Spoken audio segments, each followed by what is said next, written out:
Hello friend, welcome back to my YouTube channel.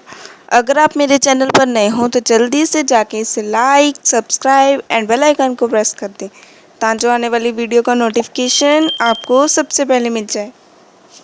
Today we will discuss what is difference between branded medicine and generic medicine. हमें पता ही है जो drugs होती हैं वो two types की होती हैं, एक ब्रांडेड और एक जेनरिक। जो जेनरिक होती है वो कम कॉस्टली होती हैं और जो ब्रांडेड होती है वो ज़्यादा कॉस्टली होती है। कई लोग सोचते होंगे कि जो ज़्यादा महंगी मेडिसिन है वो ज़्यादा इफ़ेक्टिव है और जो कम महंगी है वो कम इफ़ेक्टिव है, बट ऐसा बिल्कुल नहीं है। एक्चुअली जब कोई ड्रग मार्केट के अंदर लॉन्च होती है, यानी कि जब कोई नई रिसर्च होती है तो करोड़ों रुपए खर्च होते हैं, तो इससे जो उसकी प्रोडक्शन कॉस्ट है वो हाई हो जाती है।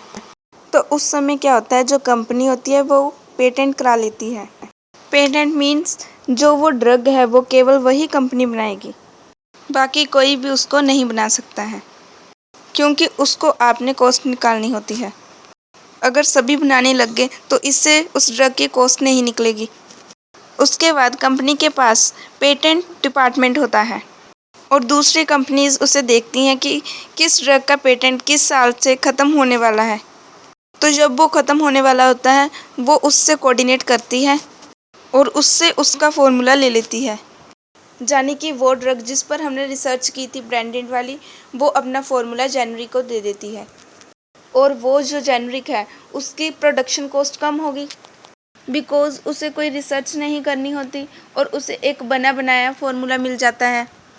तो उस फॉर्मूले के तहत उसने अपनी ड्रग बनानी होती है, तो ऑटोमेटिकली इसकी जो कॉस्ट होती है वो कम हो जाती है, बिकॉज़ उसकी जो प्रोडक्शन कॉस्ट है वो कम हो गई। लेकिन जो इन दोनों की क्वालिटी होती है वो सेम होती है। जो हमारी बहुत अच्छी कंपनीज हैं वो जेनरिक मेडिसिन बनाती हैं। सो जो ब्रांडेड और जेनरिक मेडिसिन है उसमें जो क्वालिटी है उसका कोई डिफरेंस नहीं होता। फॉर एग्ज़ाम्पल जो पैरासीटामोल है वो ब्रांडेड मेडिसिन है और जो क्रोसिन है वो जेनरिक मेडिसिन है। एमोक्सिलिन जो कि मार्केट में 35 रुपये में भी आती है और 350 में भी आती है।